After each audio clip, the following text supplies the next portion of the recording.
kita lagi di sini santai-santai, kemudian kita bisa merenung. Karena dengan renungan itu biasanya bisa mendapatkan hal yang bermakna, bisa penting. Jadi kalau ketemu gini kan enak. Karena pasti punya suasana, sesuatu yang hening itu bisa menciptakan ketenangan jiwa. Lah ketika terjadi seperti ini kan termasuk silaturahmi. Artinya gimana?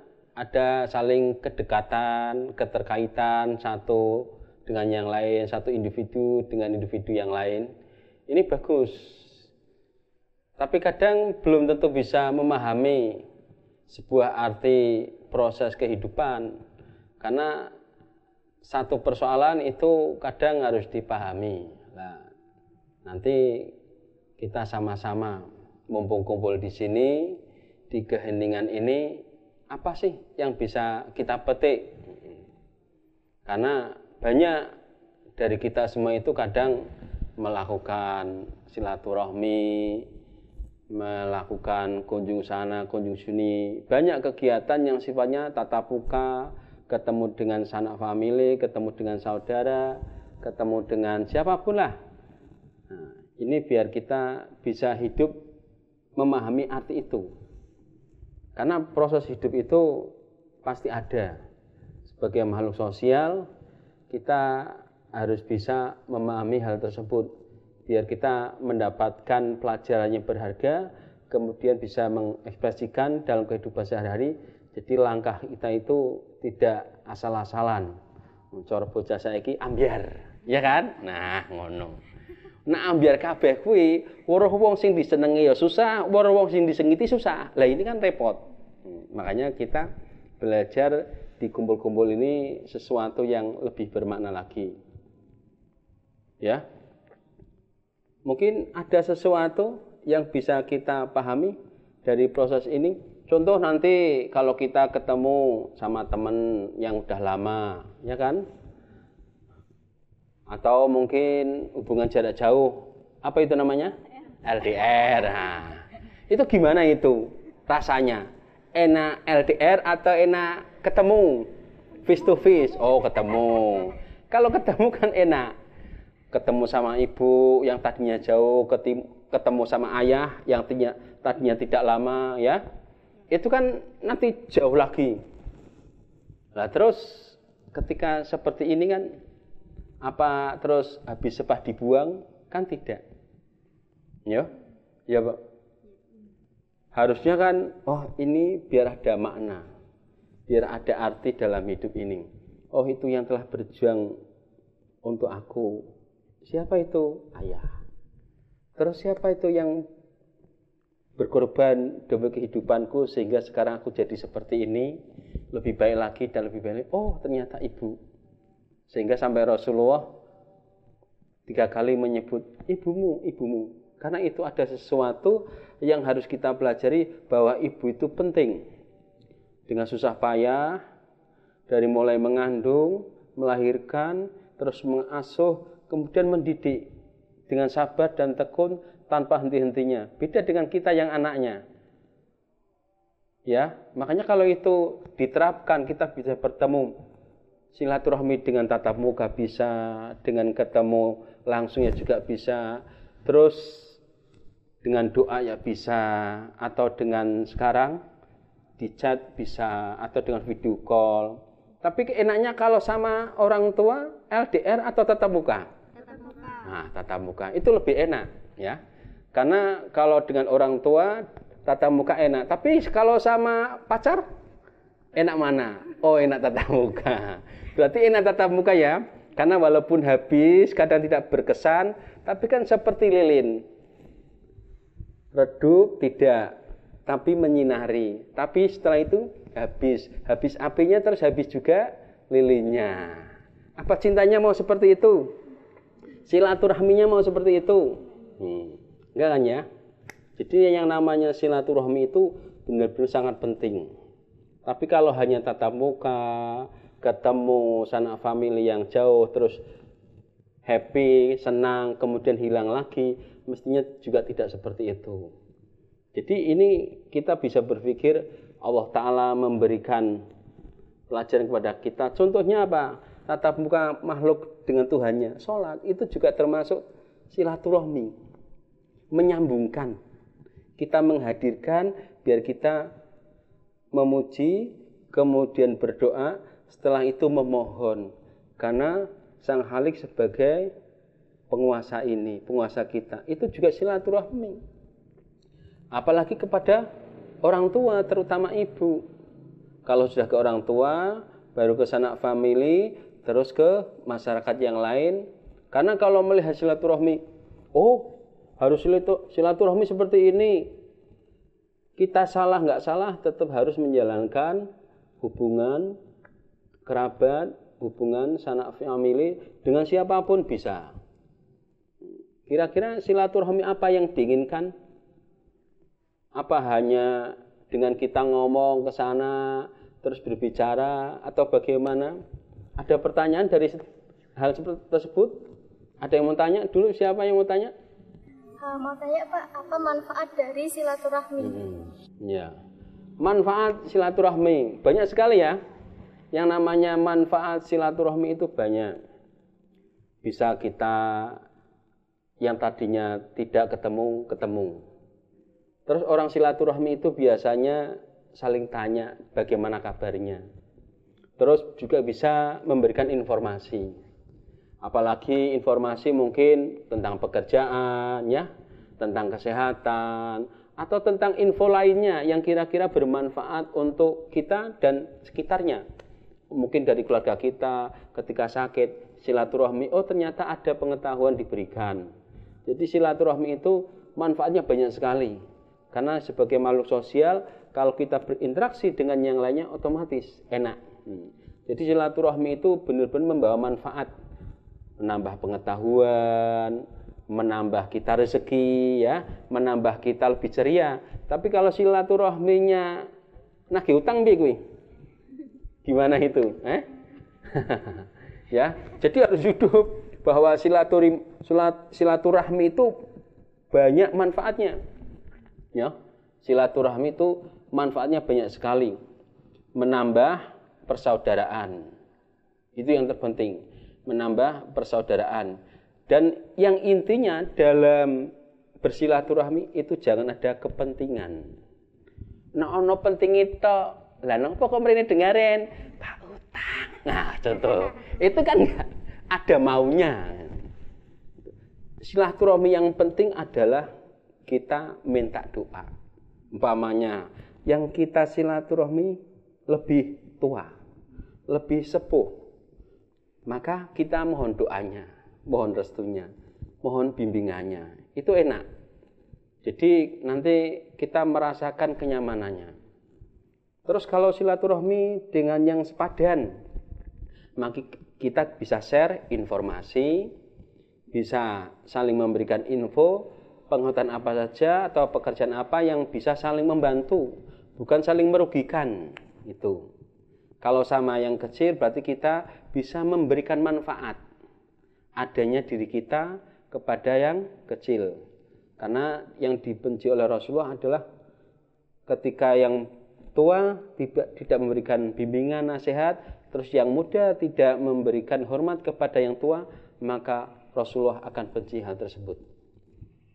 Itu yang bisa dipahami. Ada lagi pertanyaannya? Mungkin dari yang lain?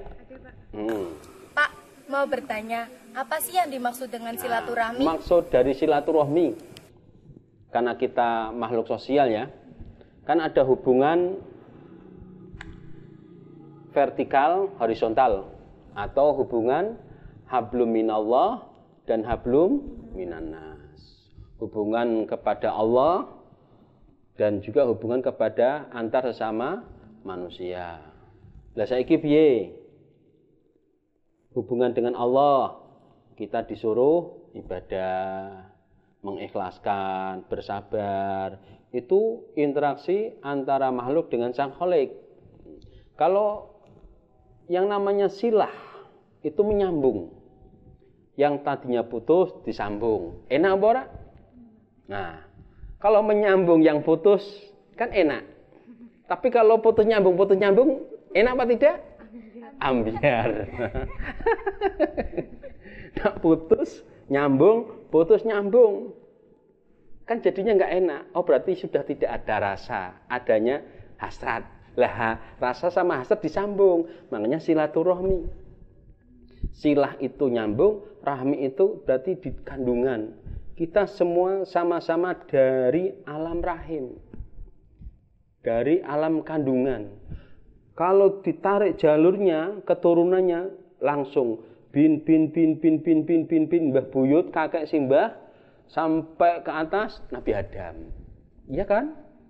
Tapi karena banyak kepentingan, banyak ego, akhirnya silaturahmi nggak jalan. Disebabkan banyak kepentingan itu, kepentingan merasa hebat sendiri, merasa paling gagah sendiri, paling benar sendiri. Jadi yang namanya silaturahmi itu menyambung sesuatu yang tadinya putus. Ketika kita sudah putus sama Sang Khalik, sambungan lagi dengan sholat. Kalau dengan sesama makhluk Allah, dengan hamba Allah, dengan sesama manusia, dengan kerabat, dengan sanak famili, ini nggak mudah disambung. Karena egonya biasanya. Jadi menyambungkan sesuatu yang putus. Sekarang banyak nggak yang menyambungkan yang tadinya putus? Disambung. Kadang disambung lewat mak comblang. Nah, ya kan? Disambung lagi. Disambungkan lagi dengan kerabat yang lebih dekat. Mungkin salah persepsi, salah komunikasi, salah paham, gagal paham, tidak connect satu dengan yang lainnya, gara-gara hasilnya beda sama kepentingannya. Lah ini yang merusak silaturahmi. Makanya silaturahmi itu menyambung sesuatu yang tadinya putus. Makanya wasilul ladzi bainakum wa baina rabbikum bikasrati dzikrikum. Kalau kita mengingat Allah, silaturahmi itu disambung dengan kamu menyambung kepada Allah dan menyambung antara kamu sekalian bikasrati dzikrikum bihi, dengan selalu banyak mengingat Allah. Ini nanti nyambung. Terus apa? Banyak memberikan sedekah. Yang tadinya lebih, berikan kepada yang kekurangan. Berarti yang bagus itu mestinya yang kaya datang ke miskin. Ya kan? Yang sehat datang ke yang sakit. Mosok yang sakit datang ke sehat kan aneh kan? Ya. Jelas nggak? Bahwa di situ silaturahmi itu jelas. Menyambung sesuatu yang tadinya putus. Disambungkan. Masa orang kaya didatangi orang miskin berarti kaya pengemis yang miskin. Tapi kalau yang kaya itu datang kepada yang miskin, bawa sesuatu yang bermanfaat, beras 5 kilo, duitnya 5 juta, jajannya 5 kantong, kan enak kan? Senang apa enggak? Senang. Yang paling aneh kan yang miskin datang terus yang kaya. Menurut yang kaya, wong gaweane silaturahmi, Pak ngemis ya asline kuwi, ya kan? Perasaannya akhirnya rusak. Ini. Jadi silaturahmi itu sesuatu yang tadinya putus disambungkan lagi. Jadi dengan banyak zikir, banyak sedekah. Baik itu keadaan kita hening, tidak ada yang tahu, atau ketika ramai. Jadi ketika ramai ya bisa menyambung. Makanya ketika ada hajatan ramai itu juga menyambung. Tapi yang paling sulit itu perasaan. Perasaannya itu nggak sama kadang. Ini yang paling aneh. Jadi makanya yang namanya silaturahmi itu disambungkan satu dengan yang lain. Baik itu nanti lewat arisan keluarga, ya bisa. Atau dengan yang lain seperti temu alumni, reuni, apalagi reuni, terus arisan keluarga apa meneh?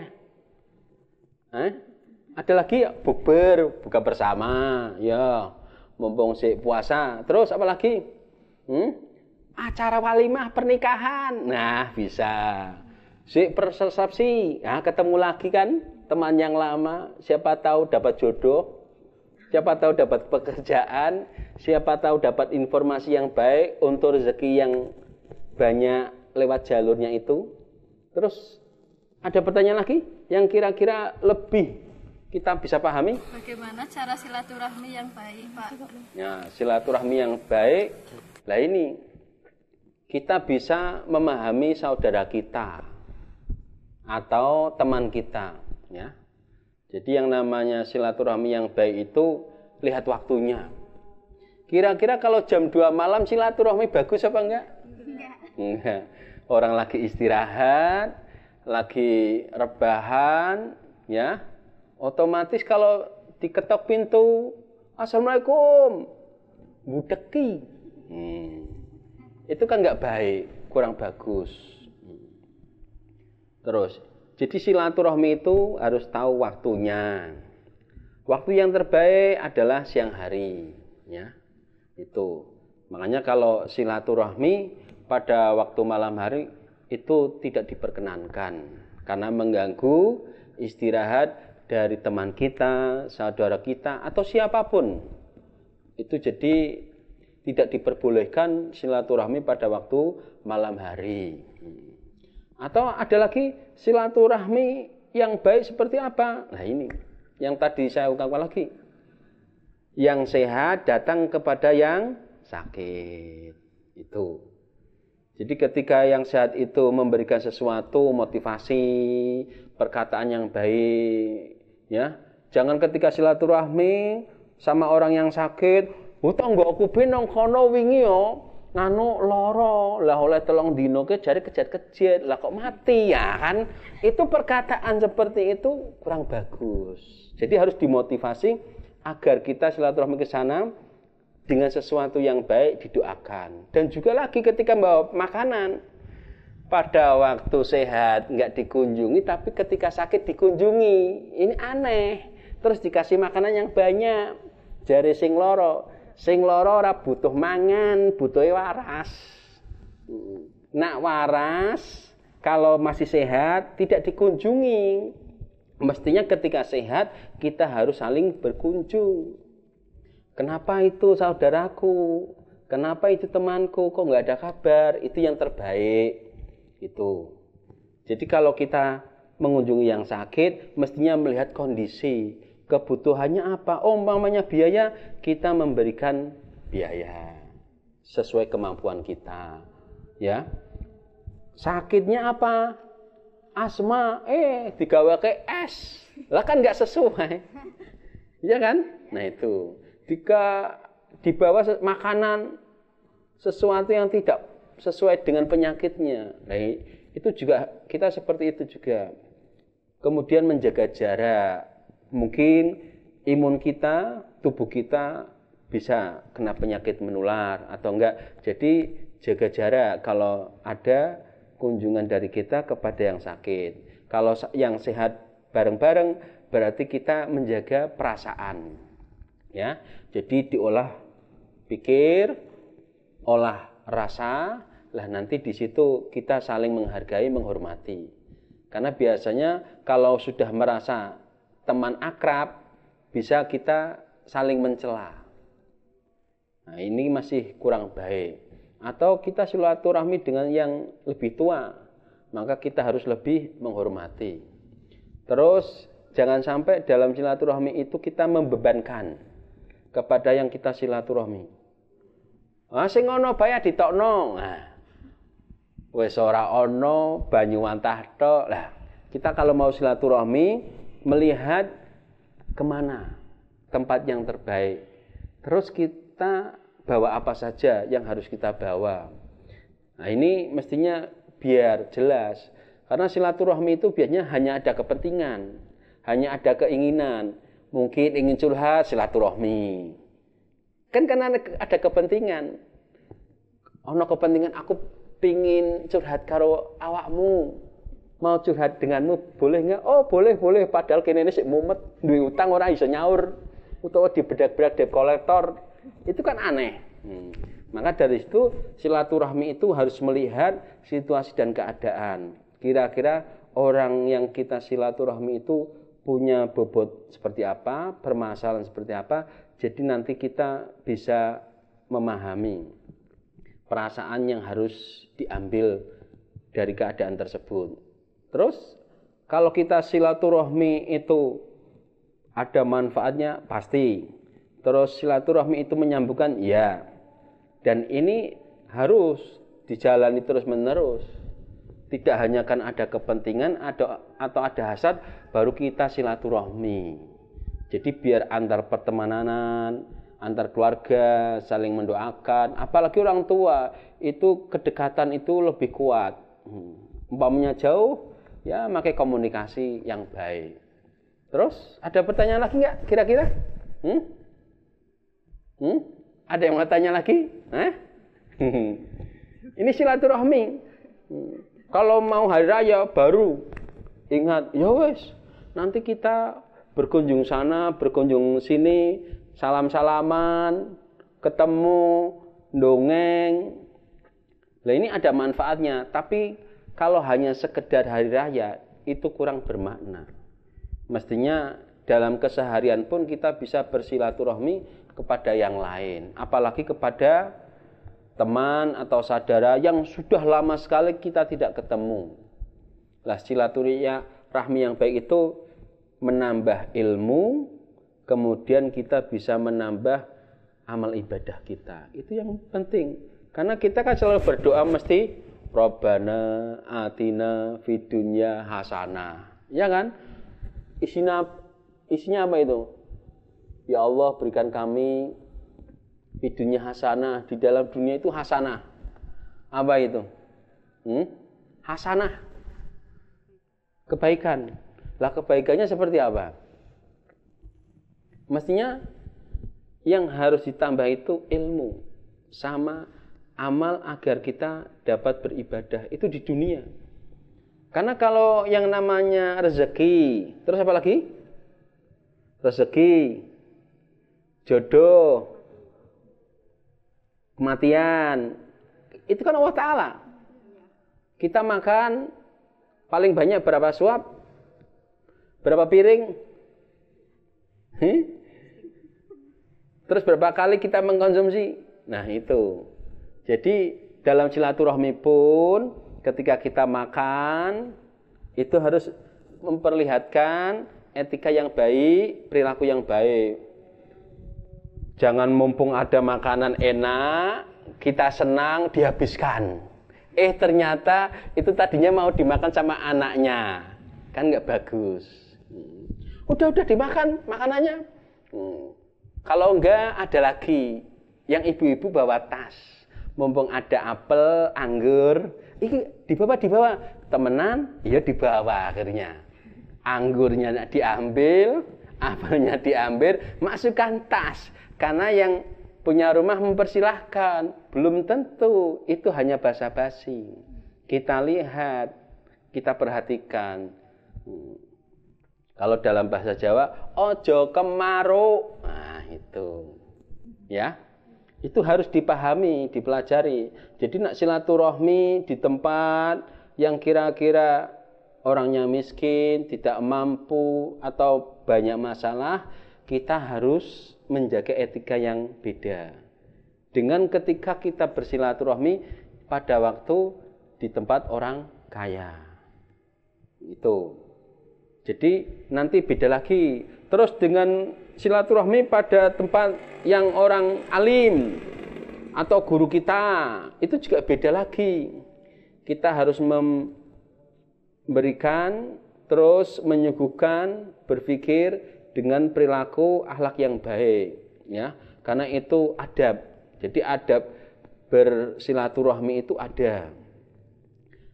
Jadi jangan menghabiskan makanannya, terus jangan juga kita berperilaku yang menjadikan tuan rumahnya tidak senang.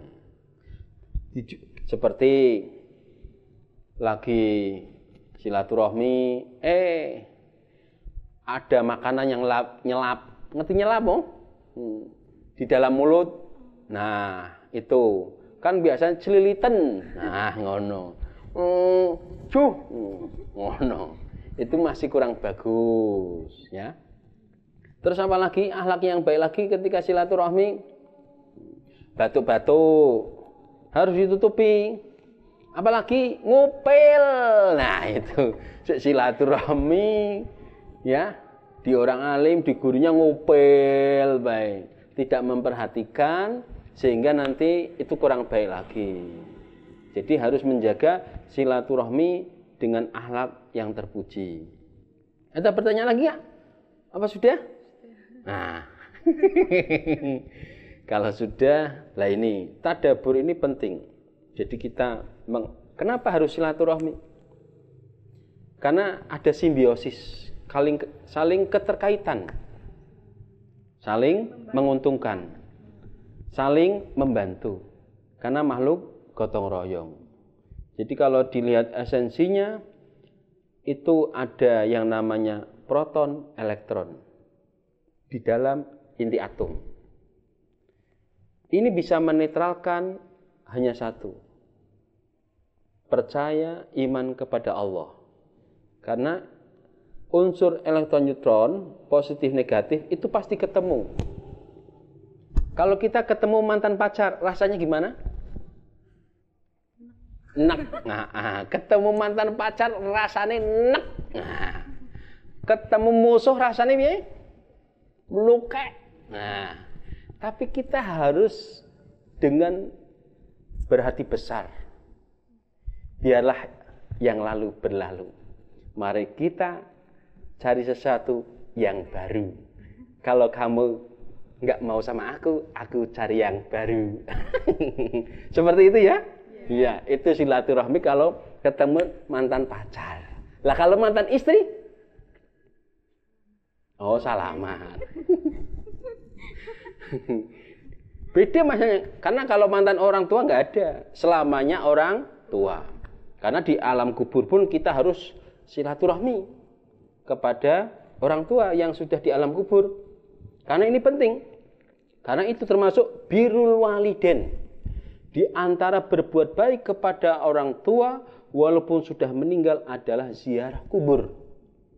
Karena ada ikatan batin antara kita dengan orang tua, kemudian kita mendoakan sehingga apa yang tadinya diusahakan oleh orang tua, sebagaimana hadis Rasul, anak yang soleh, waladun soleh yad'ulah, itu barang yang berharga dari orang tua.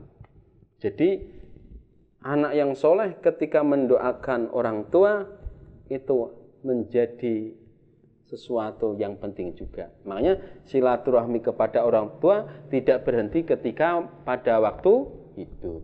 Tapi ketika sudah meninggal di alam kubur, kita pun harus memberikan, mendoakan, terus bertafakur di situ. Kita juga nanti ke situ, akhirnya menjadi kita netralkan yang tadinya susah payah. Sehingga ada makalah idza dhaqal amru fasir ilal kubur. Kalau kamu sempit, bingung, tidak cerah dalam pikirannya, yang paling enak adalah ziarah kubur, terutama pada orang tua. Kenapa ya Allah? Aku sudah ditinggal orang tua, kemudian di situ aku harus ziarah kubur. Karena kematian itu penting. Dan itu pasti terjadi. Dan itu pelajaran yang hebat dari Allah Ta'ala kepada makhluknya. Semuanya akan mati. Jadi kalau dinetralkan, dimatikan, ego atau kesombongan atau keangkuhan, kalau sudah dihilangkan, netral, enak. Yang menjadikan sombong karena merasa kaya, merasa cantik, merasa yang paling benar. Nah ini yang paling bahaya, yang merusak silaturahmi. Makanya dalam kesempatan ini mestinya kita harus bisa menetralkan. Kalau dalam silaturahmi, yang lalu biarlah berlalu. Nanti kita cari sesuatu yang baru. Baik itu istri yang baru, maupun pacar yang baru, maupun pekerjaan yang baru. Kalau yang kemarin-kemarin itu menjadikan susah. Paham ini ya? Paham nggak? Bukan istri yang baru itu terus sujud yang baru, tapi pikirannya yang baru, biar tidak sempit. Kan disuruh ziarah ke makamnya orang tua, disuruh sholat kepada Allah, biar mendapatkan sesuatu pencerahan yang baru. Makanya silaturahmi itu sesuatu yang baru harus ditemukan. Kalau tidak bisa menemukan sesuatu yang baru, maka akan menjadi sesuatu yang lama. Yang lama itu biasanya bosan. Ingin menemukan sesuatu yang lama atau yang baru ini? Nah, kalau yang baru berarti kita harus menetralkan, dikosongkan. Api itu panas, udara itu pasti membawa sesuatu. Lah inilah kita dalam silaturahmi itu mendapatkan kabar-kabar yang baru. Jadi mudah-mudahan yang terpenting dari kita adalah saling menyambungkan, saling silaturahmi, biar kita mengingat kebesaran Tuhan. Tuhan itu membesarkan alam raya ini atas kehendaknya karena ada silaturahmi. Ada saling keterkaitan, ada simbiosis. Jadi kalau kita silaturahmi, jangan membawa kepentingan. Andai kan ada kepentingan, adanya hanya menambah pengetahuan dan biar mendapatkan amal yang terbaik dari diri kita. Siapa yang cepat mendapatkan pengetahuan terus mengamalkan yang baik, maka Rabbana atina fid dunya hasanah itu masuk. Nanti wa fil akhirati hasanah nyambung lagi. Di dalam akhirat kita bertemu lagi. Siapa yang mencintai, maka dia akan bersama yang dicintai. Itu sebagaimana hadis Rasul seperti itu. Jadi siapa yang mencintai Allah Rasulnya, maka akan menyambung dengan Allah Rasulnya. Jadi kalau kita tidak nyambung dengan Allah dan Rasulnya, maka tidak akan nyambung di akhirat kelak nanti. Lah menyambungnya di sini, di dunia. Apa? Berbuat baik dengan silaturahmi. Berbuat sesuatu yang bijak dengan silaturahmi. Bukan bersilaturahmi karena ada kepentingan, loro utang, loro pacar, mumet, dan lain sebagainya. Mudah-mudahan di kesempatan ini kita dapat mendapatkan pelajaran yang baik. Billahi taufik wal hidayah wal afu minkum. Wassalamualaikum warahmatullahi wabarakatuh. Waalaikumsalam warahmatullahi wabarakatuh.